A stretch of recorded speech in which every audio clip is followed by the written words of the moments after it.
안녕하세요. 스포츠 분석 10년차 천교수입니다. 스포츠 분석이 힘드신 분, 수익이 나지 않으신 분, 매일 지긋지긋한 한 폴락에 시달리시는 분들을 위해 베테랑 천교수가 가족방을 운영 중입니다. 매일같이 적중할 수는 없습니다. 하지만 10년차의 노하우와 정직한 분석 데이터로 정성을 다해 도와드리겠습니다. 천교수 가족방 입장을 희망하시는 분들은 영상 하단 고정 댓글을 확인해 주시기 바랍니다. 4월 2일 해외 축구 5경기 분석 시작하겠습니다. 첫 번째로 위트레흐트 대 폴랜담 경기 알아보겠습니다. 먼저 위트는 휴식기 전 3경기에서 승리를 따내지 못하며 상위권과 차이가 많이 벌어졌다. 7위긴 하지만 6위인 로테르담과의 승점 차도 10점이 나는 상황이다. 그래도 에레디비지의 시즌 종료 후 유럽 대항전 출전을 위한 플레이오프에는 갈 수 있기에 순위를 유지해야 한다. 도스트가 부상으로 빠진 점은 아쉽지만 두비카스와 옌센, 부사이드 등 언제든 골을 넣을 선수들은 질비하다. 이어서 폴랜담은 다음 시즌에도 에레디비지에서 뛰기 위해 남은 시즌에 최선을 다해야 한다. 강등권과 격차를 두고 있긴 하지만 그래도 승점 추가가 필요하다. 그러나 3연승에 성공한 홈 경기와 달리 원정 경기력은 다소 아쉽다. 반미에그햄과 울드치크 등 빠른 발로 상대의 측면을 허물 윙어들이 있긴 하지만 원정에서는 기복 있는 모습이다. 위트의 승리를 본다. 제공권 장악이 좋고 결정력도 갖춘 도스트의 부상 이탈은 아쉽지만 위트에는 이번 시즌 실질적으로 주전 스트라이커 역할을 한 두비카스가 건재하다. 폴랜담은 베나마르와 플린트 등 중앙 수비가 시즌 내내 불안한 모습인데 원정에서 두비카스를 전면에 내세울 위트를 막아낼 수 없을 것이다. 이에 저희 천교수 스포츠는 위트레흐트 승을 추천합니다. 핸디 언어버 및 최종 조합은 고정 댓글 링크를 통해 가족방에서 확인해주세요. 두 번째로 웨스트햄 대 사우스햄턴 경기 알아보겠습니다. 먼저 웨스트햄은 휴식기 전 3경기에서 승점 4점을 따냈지만 강등권에서 벗어나지 못했다. 지난 2시즌 동안 상위권 순위를 유지하며 유럽 대항전에 진출했고 컨퍼런스 리그에서는 8강에 진출했는데 리그 강등을 걱정해야 하는 상황이다. 때문에 이번 홈 경기가 어느 때보다 중요하다. 브라질 대표팀을 다녀온 파케타를 비롯해 데클란 라이스와 수책, 아구에르드 등이 매치를 소화했지만 이 경기에 정상적으로 출전할 것으로 보인다. 이어서 사셈은 점차 강등이 현실로 다가오고 있다. 프리미어리그에서 꾸준히 중위권을 마크하며 경쟁력을 보여줬던 팀이었는데 최하위에 머물러 있다. 그래도 다행인 건 리브라멘토를 제외하면 주축 선수 중에 부상자가 없기에 이번 원정의 전력을 다할 수 있다. 오누아쿠와 술레마나의 공격진이 가동될 수 있고 워드프라우스가 중원을 책임질 것이다. 사셈은 워드프라우스가 중원에 버티고 있지만 로메우의 이적 이후 볼란치 한자리가 불안하다. 수책과 데클란 라이스, 파케타 등 체코와 잉글랜드, 브라질 중원의 핵으로 활약하는 선수들이 나설 웨스트햄 상대로 중원의 열세가 있을 것이다. 데니 잉스와 스카마카 등 다른 개성의 스트라이커가 골을 노릴 것으로 예상된다. 이번 경기 최종 조합 픽은 아래 고정 댓글 링크를 통해 오시면 가족방에서 무료로 공개합니다.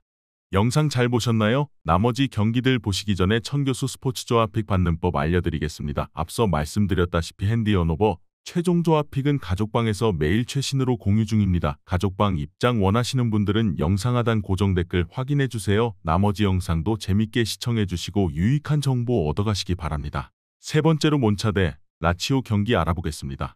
먼저 몬차는 다른 승격 동기들이 강등권에 머물러 있는 것과 달리 안정적인 세리의 잔류를 위해 나아가고 있다. 월드클래스 선수를 영입한 건 아니지만 오프시즌 동안 수많은 선수를 영입한 효과를 톡톡히 봤다.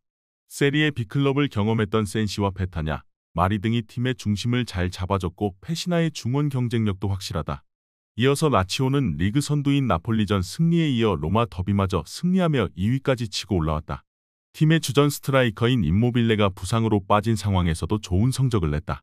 로마뇰리와 카살레, 히사이 등 최종 수비가 라인을 안정하게 지켜내며 5경기 연속 클린시트를 합작했고 자카그니와 페드로 등 이선 공격수들이 마무리를 잘했다. 라치오의 승리를 본다. 팀의 주전 풀백인 마루시치가 리그 징계로 빠지는 건 아쉽지만 그 자리를 메울 선수들은 차고 넘친다. 또 휴식기를 통해 임모빌레도 몸 상태를 어느 정도 만들었기에 이 경기 출전 가능성이 높다. 몬차도 홈에서 경쟁력이 있지만 밀린코비치 사비치와 카탈디의 중원 장악이 있을 라치오가 승리할 것이다. 이에 저희 천교수 스포츠는 라치오 승을 추천합니다. 핸디 언어버 및 최종 조합은 고정 댓글 링크를 통해 가족방에서 확인해주세요. 네 번째로 스페치아 대 살레르니타나 경기 알아보겠습니다. 먼저 스페치아는 강등권 커트라인에 불안하게 걸려있다. 때문에 휴식기 이후 나서는 홈 첫 경기에서 승리가 간절하다. 최근 경기에서 스페치아에 패하긴 했지만 홈에서는 인테르와 베로나 상대로 승점 4점을 따내는 등 경기를 잘 풀어갔다.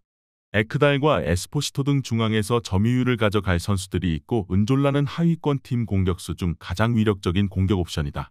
이어서 살레르니는 강등권과 근소한 격차를 두고 있긴 하지만 안심할 상황이 아니다. 때문에 따낼 수 있는 승점을 최대한 적립해야 다음 시즌에도 세리에서 뛸 수 있다. 원정이기에 피아텍과 디아 등 공격진의 공격 빈도를 줄이고 최대한 안정적으로 경기를 운영할 것으로 보인다. 카스타노스와 쿨리발리 등 중앙 미드필더들의 수비적 움직임이 많을 것이다. 피아텍이 부진한 원정팀과 달리 스페치아는 위력적인 공격 옵션인 은졸라가 언제든 상대 수비에 부담을 줄 수 있다. 그러나 기욤베르와 피롤라 등 최종 수비 외에도 쿨리발리가 최종 수비와 라인을 좁히며 수비에 가담할 살레르니의 골문을 쉽게 열지 못할 것이다. 이번 경기 최종 조합픽은 아래 고정 댓글 링크를 통해 오시면 가족방에서 무료로 공개합니다. 영상 잘 보셨나요? 나머지 경기들 보시기 전에 천교수 스포츠 조합픽 받는 법 알려드리겠습니다. 앞서 말씀드렸다시피 핸디 언오버 최종 조합픽은 가족방에서 매일 최신으로 공유 중입니다. 가족방 입장 원하시는 분들은 영상 하단 고정 댓글 확인해주세요. 나머지 영상도 재밌게 시청해주시고 유익한 정보 얻어가시기 바랍니다. 마지막으로 앙제 대 니스 경기 알아보겠습니다. 먼저 앙제는 강등 가시화권으로 들어왔다.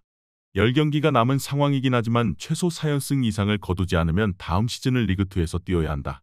수비적인 운영보다는 공격적으로 라인을 올릴 필요성이 높다. 우누와 시마, 티웁 등 득점을 만들 수 있는 공격진은 물론이고 중원의 둠비아도 수비 보호보다는 공격에 적극 가담할 것이다. 이어서 니스는 휴식기 전 무패를 이어갔다. 승리보다 무승부에 의한 승점 한 점 경기가 많긴 하지만 로리앙과 랭스 등 난적들을 상대했기에 나름 의미를 둘 만한 결과였다. 부상을 당했던 페페의 복귀 속에 라보르드와 브라힘이 등 공격진도 탄력을 받을 것으로 보이는데 단테와 토디보가 버티는 중앙 수비는 리그의 어떤 팀과 비교해도 떨어지지 않는다. 니스의 승리를 본다. 앙제는 최근 연패를 당하고 있는데 3경기에서 한 골도 넣지 못하며 10골을 실점했다. 공수 밸런스가 완벽하게 무너진 모습이다. 로사리오와 로스 바클리, 울리언 등 공수의 연결고리 역할을 할 수 있는 미드필더진이 건재하고 페페가 상대 측면 수비를 무너뜨릴 니스가 승리할 것이다. 이에 저희 천교수 스포츠는 니스 승을 추천합니다. 핸디 언오버 및 최종 조합은 고정 댓글 링크를 통해 가족방에서 확인해주세요.